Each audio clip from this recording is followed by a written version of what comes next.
What if, what if this was the mechanism to destroy the Republican Party?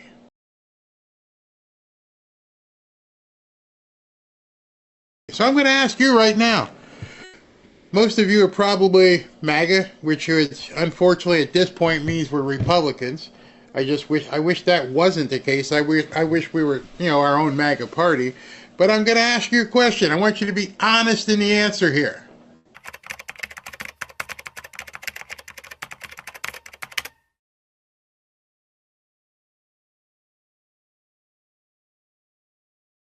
I mean, I've never seen people react so quickly to something they know nothing about. You see, there's nobody outside of that inner circle who knows anything. Everything else is speculative. Everything else is people wondering what's going on. And of course the media jumping all over it, as you expect they would, as anyone would expect they would. All I'm saying to you is just watch it unfold. The war of words right now means absolutely nothing. Because you don't know, and I don't know, what's going on behind the scenes. And so instead of letting yourself be foolish and wading into it and saying that Elon is this or Trump is that, or I don't know what's going on. And I've seen so many people since we met earlier begin to start taking sides. Why is he doing this? Oh, he's a scumbag. And prominent people. Prominent people, I think, who need the clicks, need the views, making their opinions out there. And it's like, come on, man. You don't even know what's going on. Everybody's just a bandwagon fan. And because Trump was on the bandwagon, everyone just got on the Elon Musk bandwagon, no questions asked. The petty behavior when he was like blocking accounts and taking away check marks because somebody disagreed with him over H-1B visas.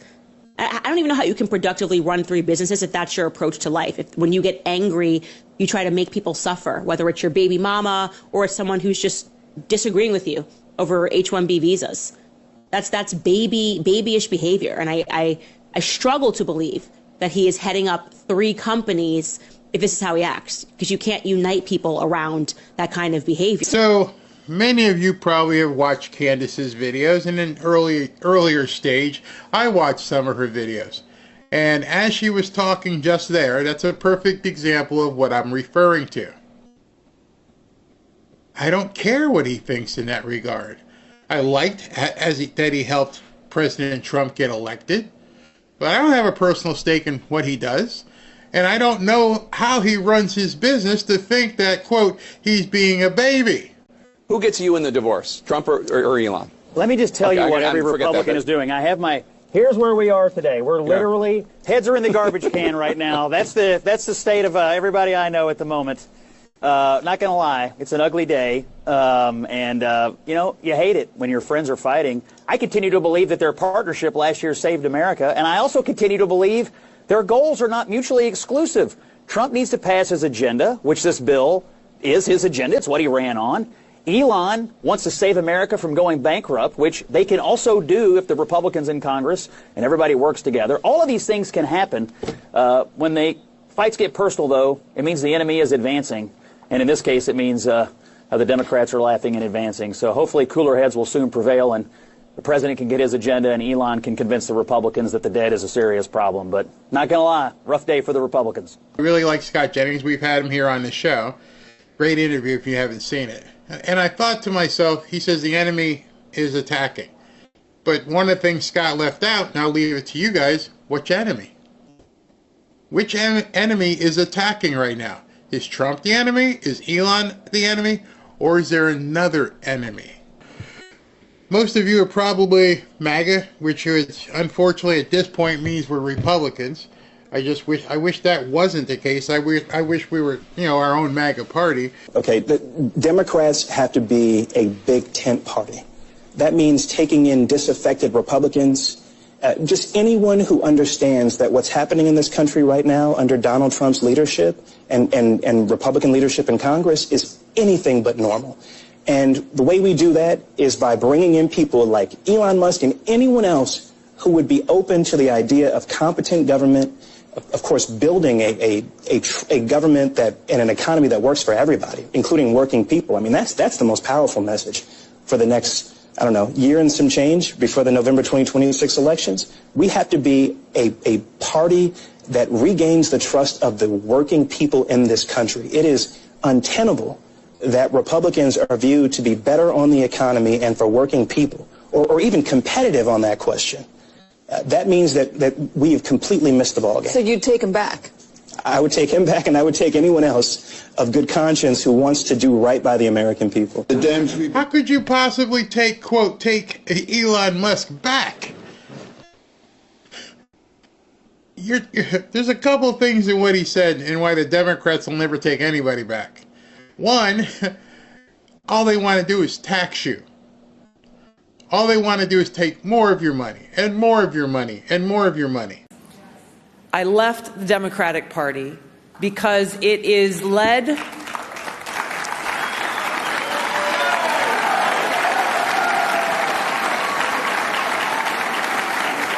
I left that party because it is led by an elitist cabal of woke warmongers. They are driven by an insatiable greed for power, and they are willing to do whatever they deem is necessary, even the destruction of our freedom, to get what they want and to stay in power. This is the challenge and the threat behind those who are abusing their power in more brazen ways than I ever would have imagined today. You think supposedly Elon's pissed off about the debt and spending now? What makes you think, Mr. Democrat, that he would want to get with you guys who are spending even more? So think about that. If he doesn't like the big beautiful bill because it's going to add too much, how much is it going to add if we're paying all these newcomers and we allow people just to, sit at home while everybody else works? How's that going to work? It's not. Just had to point that out. Dumping all over Musk and vandalizing Teslas or whatever, and now suddenly we might be more back into him and thing. It's just like it's like he's right about the big beautiful bill. I mean, it's like adding a $2.5 trillion debt. I mean, it's astonishing. I can't imagine anyone genuinely think this is like a smart thing. Well, I can't genuinely think how anybody thinks paying newcomers, millions, tens of millions of them, just free stuff. But that's what you guys think. You just don't want it cut from the right places. Don't take it from them. Take it from the other people who are working. Make them pay more taxes. Remember what Kamala said. We're going to tax you on unrealized capital gains. We're going to tax you on money you don't even have yet. That makes sense, anybody? Kind of attack from Elon Musk against President Trump just a few moments ago was on the question of tariffs, and he said that there's going to be a recession in the second half of this year. Do you agree with that assessment? I do, and more importantly, the nonpartisan Congressional Budget Office agrees. As you know, this is the organization that is like the umpire here on Capitol Hill. They're not a Democratic organization or Republican organization. They call the balls and strikes, and in the analysis they did just in the last couple days, it was very clear that these tariffs are going to be passed on to American consumers and are going to slow down the economy. So this is not Elon Musk making this up. This is confirmed by all the nonpartisan analysts. And I'm glad you raised this, Casey, because at a time that this Republican big, awful betrayal bill will cut taxes on very wealthy people and cut programs like Medicaid, it's also, if you take it in tandem with the tariffs bill, it's a huge tax increase on middle-class Americans, on every American. That's what He's lying. They just lie. They lie for a living. It's amazing that they're taking this as an opportunity. It was expected. I mean, I posted this earlier because, to me, this is what's really going on. The Democrats, this is their actual profile, it said, kill the bill and release the Epstein files. Thank you. Thank you very much. hook, line, and sinker. If you were going to draw up on a board, a game board, a war room, and you were going to say, listen, how do we get people to really want to see these files? How do we make sure that people really at this point are going to be asking for it, including Democrats? Well, that would be to make it seem like President Trump's going to be in there. And now all of a sudden everybody's like, oh, show the files. I didn't see if Hillary Clinton was showing anything. You know what might be interesting is find out who's not talking about it. Who's being quiet right now. Find out who's being quiet right now, and you might get an inkling of what's to come. It's funny, Charlie Kirk said this, which is what I said. Let me get this straight. Democrats try to put Trump in prison for 700 years, take his business empire from him, impeach him twice, take him off the ballot, that was in Colorado, censor him on all social media, all the while they were sitting on info that Trump was on their list. This is total incomplete nonsense. I don't know how you argue with what I've been saying. I don't think how you argue with what Charlie said. There's no way. They did everything to take this guy down. And if there was this much stuff on that list, yeah, they would have put it out a long time ago. So again, this is the information I look at and go, oh, you might want to hold off a little bit. Things aren't as they seem right now. The other ongoing debate that has been roiling Congress, and I don't need to tell you this, is this mega bill, the mega spending bill. It includes, of course, cuts to Medicaid that Republicans say aren't cuts. They're to preserve Medicaid. But it led to a pretty intense back and forth between Donald Trump and Elon Musk. Trump was in the Oval Office. He was with the Chancellor of Germany. He goes after Musk. Musk in real time. I got to interrupt for a second because I can't remember what political office Elon Musk holds. Do you know? So you're talking about a guy, he's the richest man in the world, but some guy outside of government is who is now they are fixated on. Not any of the senators, not any of the congressional members, a guy outside of government because he said something bad about Trump. This is who they're fixed on at this point. You don't think that Elon knew that? You don't think that Trump knew what was going to happen when all this stuff happens? I'm not trying to talk you out of any opinion. I'm not trying to give you an opinion. I'm just pointing out fact here. You obviously know if they knew something about him, that would have been exposed. Beyond that, how much fact do you have? The fact that both of them are out there posting things on social media? What the hell does that mean? What has changed? Anything changed? Nope. Trump's threatening to, cancel this contract. Elon's threatening to cancel this contract. You don't have to threaten, gentlemen. One of them's the president, the other one owns a company. If you wanted to do it, do it. Neither of you need our approval. But it's not happening. And I doubt it will, but we shall see. Time goes back after him, but I want to just read to you a couple of the key exchanges on social media between the richest man in the world and the most powerful man in the world. Elon Musk writes, without me, Trump would have lost the election. Dems would control the House and Republicans would be 51 to 49 in the Senate. Such ingratitude, to which the President of the United States responded, I would have won Pennsylvania, regardless of Elon. I'm very disappointed with Elon. He knew this bill better than anyone, and he only developed a problem when he found out I would cut the EV mandate. I wonder what you make of this back and forth, given that it is Donald Trump's bill and that it is Elon Musk who came into the administration with Doge. Well, again, from my perspective, they deserve each other. I just loved it when I heard that. I was like, oh, that's your response? They deserve each other? Seriously? That's all you got, really? They deserve each other? Okay. And there is almost an inevitability to this falling out that has occurred. But Elon Musk always understood that Doge was going to stand for the Department of Gutting Electric Vehicles. That was made very clear by the Department of Energy, by the Trump administration.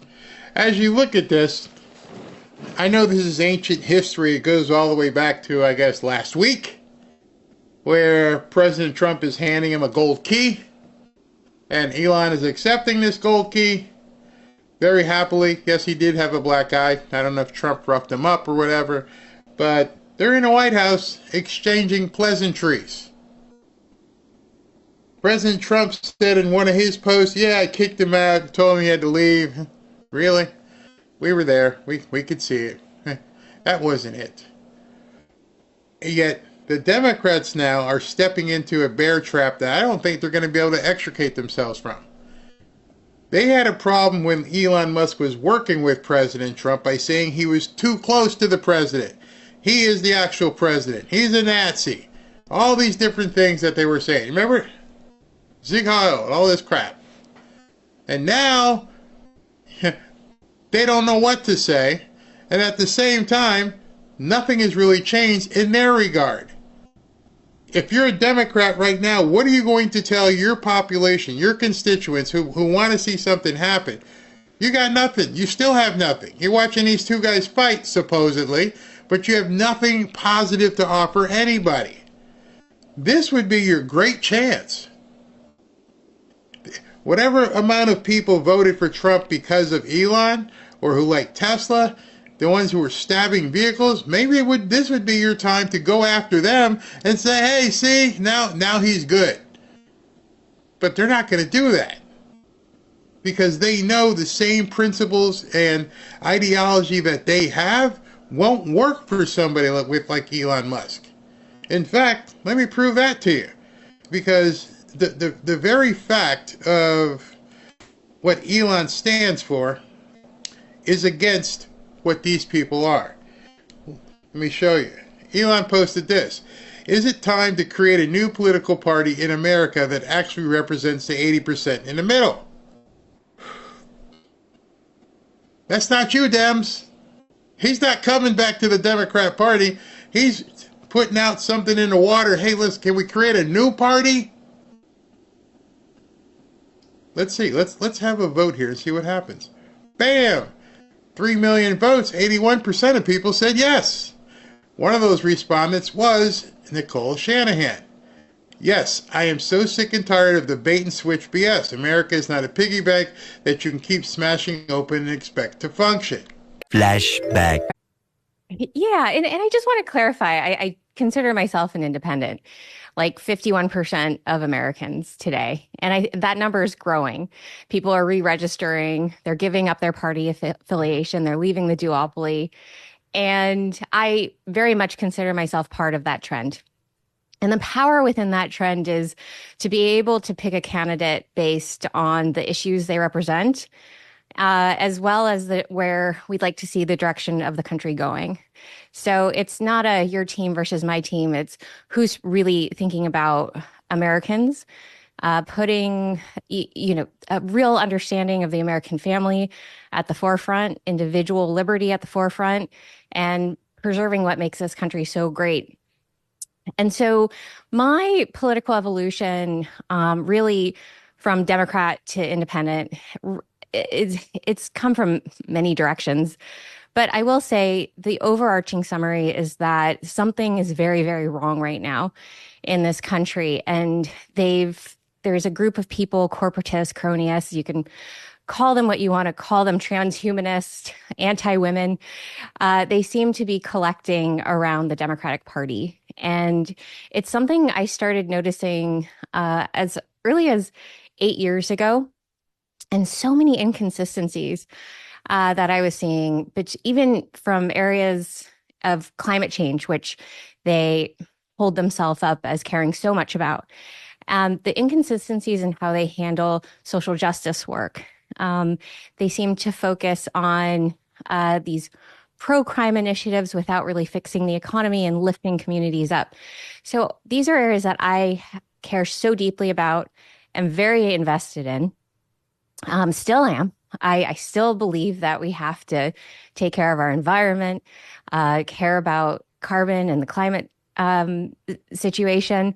And there's ways to do it without adding toxins to our environment. So there's all these common sense ways to address these issues that the Democrats have completely abandoned for something else. And that something else is deeply ideological. It is anti-human in many ways. It's anti-nature. And it's something I can no longer support. 16 months ago, in April of 2023, I launched my campaign for President of the United States. I began this journey as a Democrat, the party of my father, my uncle, the party which I pledged my own allegiance to long before I was old enough to vote. I attended my first Democratic convention at the age of 6 in 1960. And back then, the Democrats were the champions of the Constitution, of civil rights. The Democrats stood against authoritarianism, against censorship, against colonialism, imperialism, and unjust wars. We were the party of labor, of the working class. The Democrats were the party of government transparency and the champion of the environment. Our party was the bulwark against big money interests and corporate power. True to its name, it was the party of democracy. As you know, I left that party in October because it had departed so dramatically from the core values that I grew up with.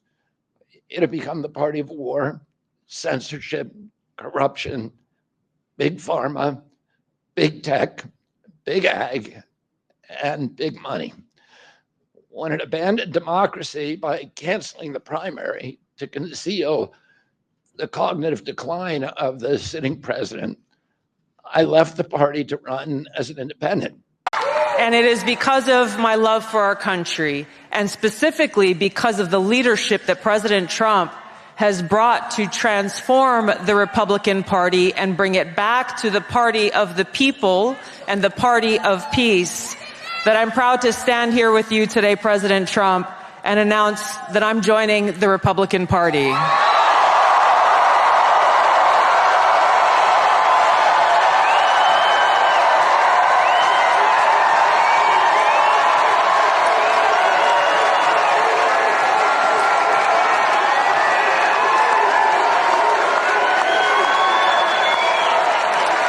I'm joining the party of the people, the party of equality, the party that was founded to fight against and end slavery in this country. It is the party of common sense and the party that is led by a president who has the courage and strength to fight for peace.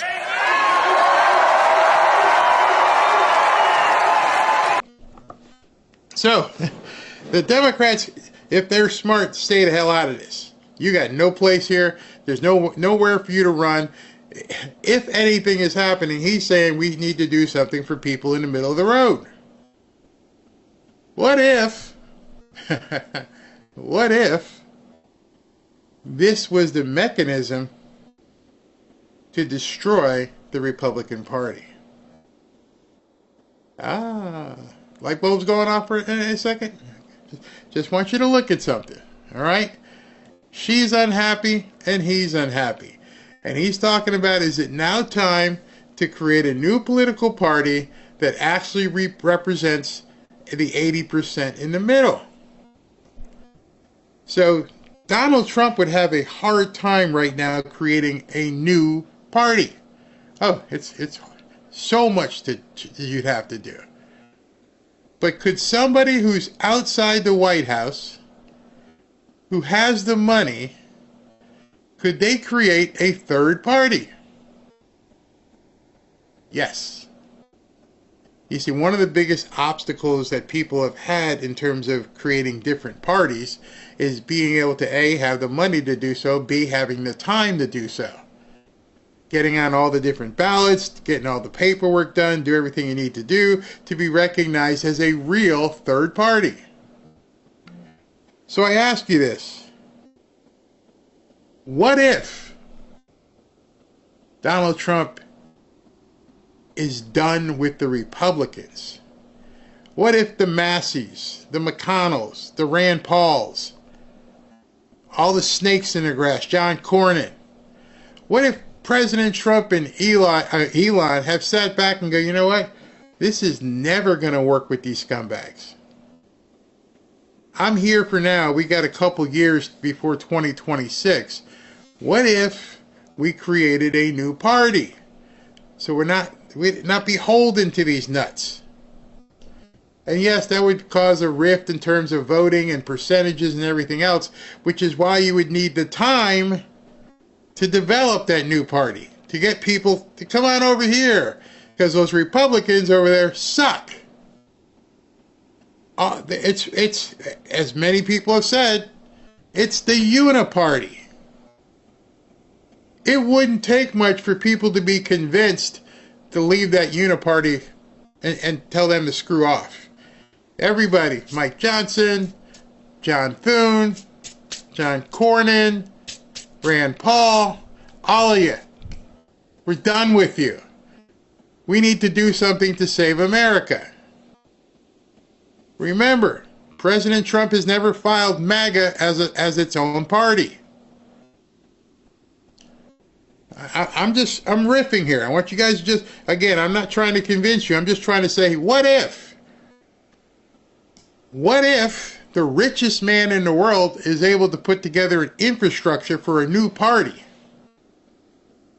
Completely new party. Well, Barry, how would they be able to do anything? They wouldn't be able to do anything because this two-party structure has been in place forever, and this two-party structure is dependent and controls this and control.